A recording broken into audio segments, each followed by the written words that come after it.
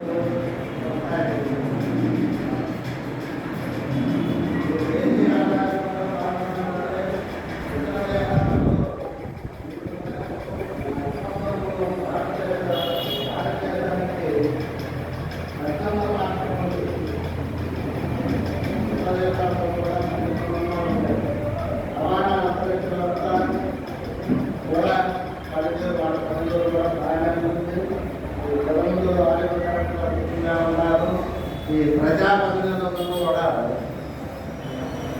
నీతిమంతులై సక్రమంగా పరిపాలన అందిస్తూ ఉంటారు. ఏ చిన్నపాటి సమస్యలు వచ్చినా వాటి వల్ల పెద్ద ఇబ్బందులు లేకుండా సమర్థవంతంగా ఎదుర్కొని చాలా అభివృద్ధి పదంలో మన పరిపాలన నడుస్తుంది. ఇక ఈ సంవత్సరం నక్షత్రాల వారీగా ఫలితాలు మనం నక్షత్రాల వారీగా అశ్వని నక్షత్రం, పుష్యమి, స్వాతి, అభిజిత్ ఈ 4 నక్షత్రాల వాళ్ళకే రోగభయం ఉంది. అంటే రోగభయం ఉంది కదా అని రోగాన్ని లేదు, కాస్త వాళ్ళ ఆరోగ్యం పట్ల అర్థం చేసుకోవాలి. అశ్వని, పుష్యమి, స్వాతి, అభిజిత్. తర్వాత భరణి, ఆశ్లేష, మఠ, శ్రవణం.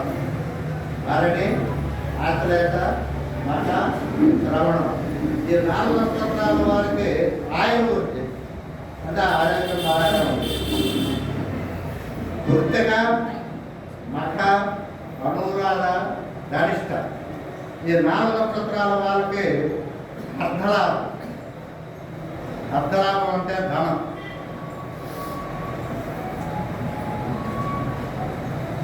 ఆర్థిక పరంగా బాగుంటుంది. రోహిణి, ఉప్ప, జ్యేష్ఠ, శతభిషం. రోహిణి, ఉప్ప, జ్యేష్ఠ, శతభిషం ఈ 4 నక్షత్రాల వాళ్ళకి కాస్త మనస్తాపం ఉంటుంది. అంటే అవగాహన లోపం వల్ల ఏదైనా కానీ మనస్తాపం ఉంటుంది. మృగశిర, ఉత్తర, మూల, పూర్వాభాద్ర. మృగశిర, ఉత్తర, మూల, పూర్వాభాద్ర ఈ 4 నక్షత్రాల వాళ్ళకి రాజపూజ ఎవరో ప్రతిష్ఠుంటాయి. బాగా ఆత్మ అంటే ఆరుద్ర, హస్త, పూర్వాషాఢ, ఉత్తరాభాద్ర వీళ్ళకి యుద్ధమే అన్నారు. అంటే యుద్ధం అంటే యుద్ధంతో పేరు అపోహలు, అపార్థాలు యుద్ధం అంటే అవేగా యుద్ధం అంటే.